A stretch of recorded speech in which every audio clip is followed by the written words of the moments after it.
Hello everyone, welcome to Madina talks. ఎలా ఉన్నారండి అందరూ? బాగున్నారా ఫ్రెండ్స్? నేను కూడా చాలా బాగున్నాను.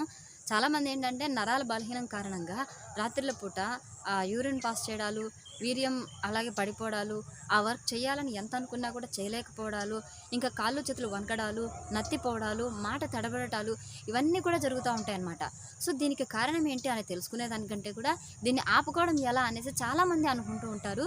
దీనికోసం రకరకాలైన టానిక్లు, మందుల్ని కూడా యూజ్ చేస్తూ ఉంటారు. కొంతమందికి రిజల్ట్ వస్తుంది, వచ్చిన అది కొద్ది రోజుల వరకే ఉంటుంది. ఇంకొంతమందికి రిజల్ట్ కూడా రాదు, దానివల్ల బాధపడుతూ భయపడుతూ ఉంటారనమాట. సో అటువంటి వాళ్ళకి హెర్బల్ న్యూట్రిషన్లో ది బెస్ట్ ప్రోడక్ట్స్ అన్నవి అవైలబుల్లో ఉన్నాయి. సో వాటి యొక్క డీటెయిల్స్ కావాలంటే నా ఇన్స్టాగ్రామ్కి వచ్చి అడగండి, నేను ఫుల్గా డీటెయిల్గా మీకు ఎక్స్ప్లెయిన్ చేస్తాను. ఒకవేళ మేము అవి వాడలేము అనుకునే వాళ్ళు ఇప్పుడు ఈ వీడియోలో నేను కొన్ని చిట్కాలు చెప్తాను, కొన్ని మీకు ఉపయోగపడే ఫుడ్ ఐటమ్స్ గురించి కూడా చెప్తాను. సో వాటిని మీరు యూస్ చేసుకోండి, 100% రిజల్ట్ కూడా మీకు వస్తుందన్నమాట. ఓకేనా? కాబట్టి న్యూట్రిషన్ ఫుడ్ తీసుకోవాలనుకునే వాళ్ళు ఇన్స్టాగ్రామ్కి వచ్చి అడగండి, లేదా మాకు అది వద్దు అనుకుంటే కనుక ఈ వీడియోని లాస్ట్ వరకు చూసి అలాగే ఫాలో అవ్వడానికి ట్రై చేయండి. ఓకేనా? సో ఇప్పుడు మనం టాపిక్లోకి వెళ్ళిపోదాం. అసలు నరాల బలహీనత ఎందుకు వస్తుంది అనే దాని గురించి మనం ఫస్ట్ మాట్లాడుకుందాం. ఓకేనా? సో అయితే కొంతమందికి నరాలకి రక్తనాళాలకి తేడా అయితే తెలియదండి. ఫర్ ఎగ్జాంపుల్కి నరాలల్లో ఏంటి అంటే మన మైండ్ నుంచి వచ్చే సిగ్నల్స్ మొత్తం కూడా బాడీకి, కాళ్ళు చేతులకి వెనకాల వెన్నుపాము ఉంటుంది కదండి, సో దానికి సరఫరా చేస్తూ ఉంటాయన్నమాట ఈ నరాలు అనేటివి. ఒక మాటలో చెప్పాలంటే మీడియేటర్ల లాగా అనమాట. అంటే బాడీలో ఉన్నటువంటి పార్ట్స్కి మన తలలో ఉన్నటువంటి మెదడుకి మధ్య మీడియేటర్స్ లాగా ఇవి వర్క్ చేస్తాయన్నమాట. ఇది నరాల యొక్క పని. అయితే రక్త కణాల యొక్క రక్తనాళాల యొక్క పనితీరు ఏంటి అంటే కనుక మన ఒంట్లో ఉన్నటువంటి బ్లడ్ని సరఫరా చేస్తాయన్నమాట. గుండె నుంచి శరీర భాగాలకి, శరీర భాగాల నుంచి గుండెకి ఈ విధంగా సరఫరా చేస్తాయన్నమాట. రక్తనాళాలలో రక్తం సరఫరా అవుతుంది, నరాలలో మెదడు నుంచి వచ్చిన సిగ్నల్స్ అన్నీ కూడా సరఫరా అవుతూ ఉంటాయన్నమాట. ఫర్ ఎగ్జాంపుల్కి ఒక గోడలో రెండు రకాలైనటువంటి పైపుల్ని మనం అమర్చుతాం కదా. అయితే ఒక పైపులో ఏంటంటే వాటర్ కోసం అనేది మనం నింపి ఉంటామన్నమాట. అదే ఇంకొక రకమైన పైపులలో ఏంటంటే కరెంట్ సిగ్నల్స్ కరెంట్ వైర్లని, అలాగే టెలిఫోన్కి కావచ్చు లేదా డిష్కి కావచ్చు, వీటన్నిటికీ వైర్లు అనేటివి ఉంటాయి కదంటే, టీవీకి కావచ్చు, కరెంట్ కోసం కావచ్చు, ఆ వైర్లన్నీ కూడా ఒక పైప్లో నుంచి మనం సెట్ చేసి పెట్టుంటాం. అయితే కరెంటు కోసం ఉపయోగించే వైర్లు, అలాగే టీవీ కోసం ఉపయోగించే వైర్లు ఇవన్నీ కూడా మన బాడీలో నరాలలాగా పనిచేస్తాయన్నమాట. ఇంకా వాటర్ కోసం మనం పైపుల్ని పెట్టుంటాం కదండి, సో అవి వచ్చేసి మన బాడీలో రక్తం సరఫరా అవడం కోసం రక్తనాళాలు ఉంటాయి కదా, సో అవి అన్నట్టు అనమాట. సో ఈ విధంగా వాటి రెండింటికి మధ్య డిఫరెన్స్ అయితే ఉంటుందన్నమాట. సో ఒక్క మాటలో చెప్పాలంటే మీరు నరాలను ఎక్కడ గమనించవచ్చు అంటే, మనం చేతిని ఇలా గట్టిగా పట్టుకుంటే కనుక ఇక్కడ చూసారా, గట్టిగా ఒకటి నరం అన్నది మనకు టచ్ అవుతుందన్నమాట. సో ఇది నరం. ఇంకా అలాగే ఇక్కడ ఉన్నటువంటిది ఇక్కడ కూడా కనిపిస్తుంది కదా, ఇది కూడా నరం అనమాట. అయితే ఇక్కడ పచ్చగా కనిపిస్తాయి కదా, సో ఇవి రక్తనాళాలు అనమాట. సో రక్తనాళాలు కనుక ఒకవేళ తెగినట్టయితే అవి వాటంతటిగా అవే రిపేర్ అయ్యి అవి మళ్ళీ అతుక్కోగలుగుతాయి అనమాట. కానీ నరాలు కనుక ఒక్కసారి కట్ అయితే అవి మళ్ళీ అతుక్కోవు.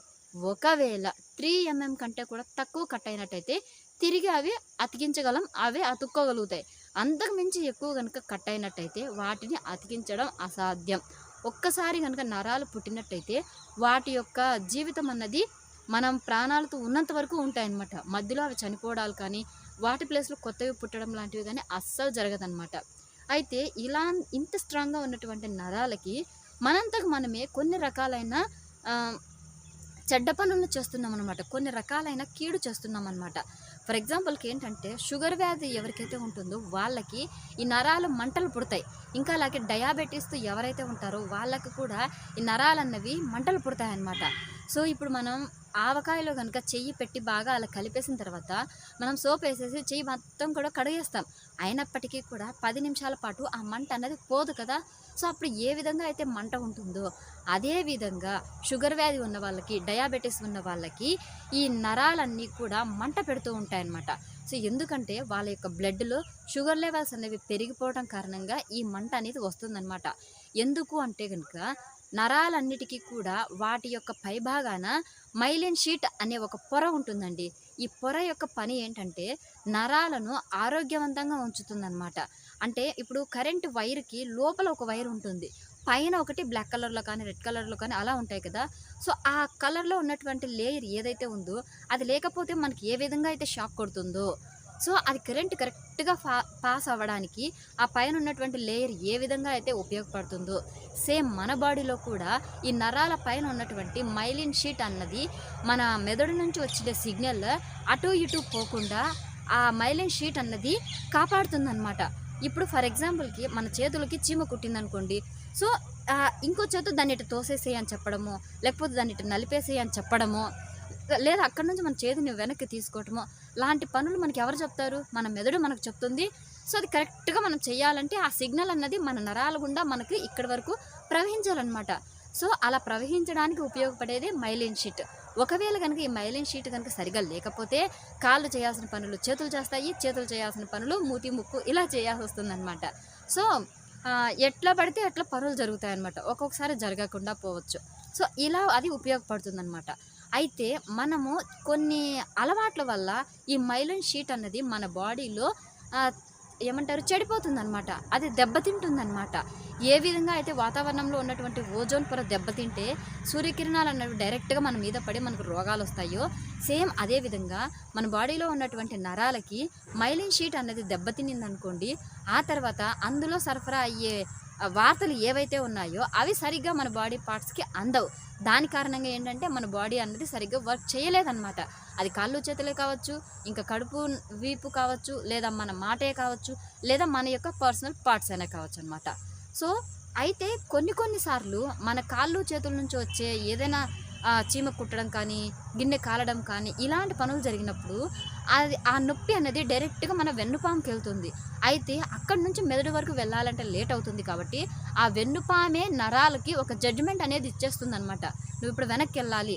నువ్వు నొప్పి కాలికి తగిలింది కాబట్టి కాళ్ళు వెనక్కి తీయాలి అనేసి వితిన్ సెకండ్స్‌లో ఇంకా తక్కువలోనే అది జడ్జ్‌మెంట్ ఇచ్చేస్తుందనమాట. అంటే మెదడు అన్నది ప్రిన్సిపల్ అనుకోండి ఒక ఆఫీస్‌కి. వెన్నుముక్క అన్నది వైస్ ప్రిన్సిపల్ లెక్క అనమాట. సో, ఈ విధంగా వెన్నుపాము అన్నది ఒక జడ్జిమెంట్ కూడా ఇవ్వగలిగే కెపాసిటీ అందులో ఉంటుందన్నమాట. సో, ఎప్పుడైతే ఈ మైలిన్ షీట్ అనేది దెబ్బతినిందనుకోండి, అప్పుడు మన బాడీలో ఉన్నటువంటి నరాలు సరిగ్గా పని చేయక మనకు కాళ్ళు చేతులు వణకటం, ఇంకా అలాగే మాట నత్తిపోవటం, నిద్రలోనే యూరిన్ లేదా వీర్యం వెళ్ళిపోవటం, ఇంకా ఆ పర్సనల్ వర్క్ ఏదైతే ఉందో అది చేయలేకపోవటం లాంటి సమస్యలన్నీ కూడా జరుగుతాయన్నమాట. అయితే ఇన్ని రకాల ప్రాబ్లమ్స్ ఉన్నప్పటికీ వీటిని మనం ఎలా కంట్రోల్ చేసుకోవాలి అంటే కేవలం మన యొక్క లైఫ్ స్టైల్‌ని చేంజ్ చేసుకోవటం వల్లే అనమాట.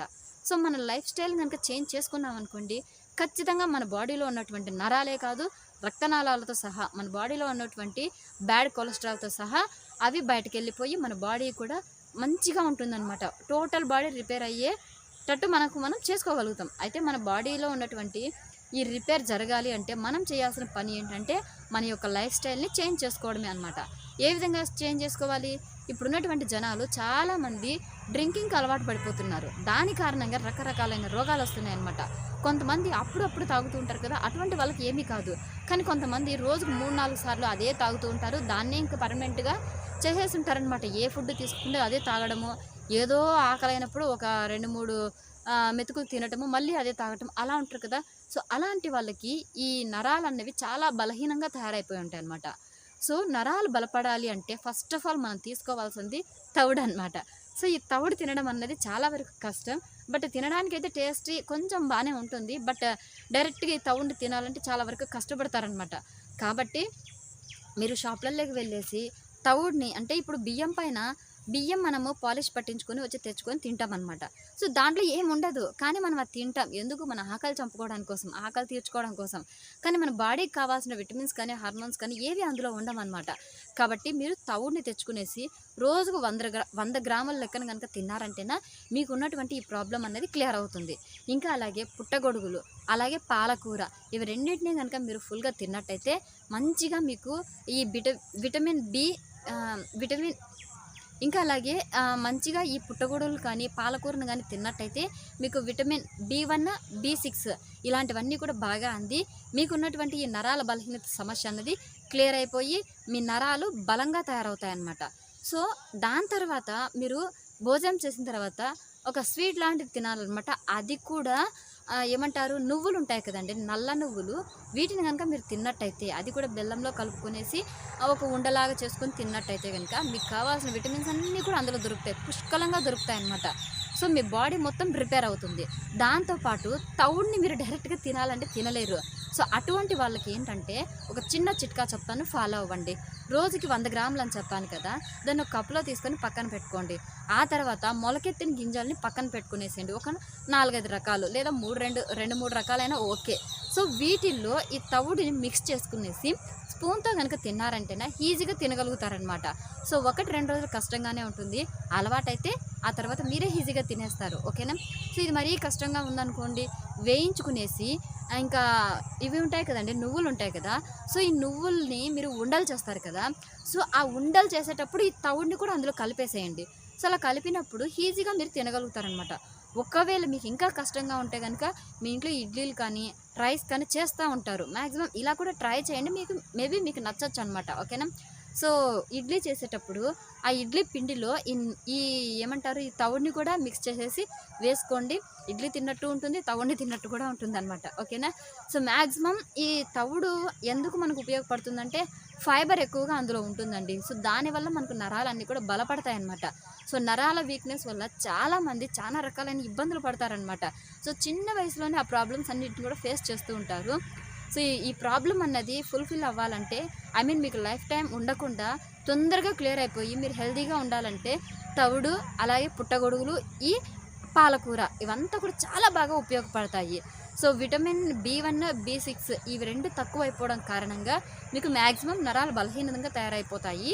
సో ఈ మైలిన్ షీట్ అన్నాను కదా, ఇది మంచిగా హెల్తీగా ఉండాలి, డ్యామేజ్ అవ్వకుండా అంటే కనుక ఈ తవుడు మీకు ఇంపార్టెంట్ అనమాట. సో తవుడిని తినండి. ఓకేనా.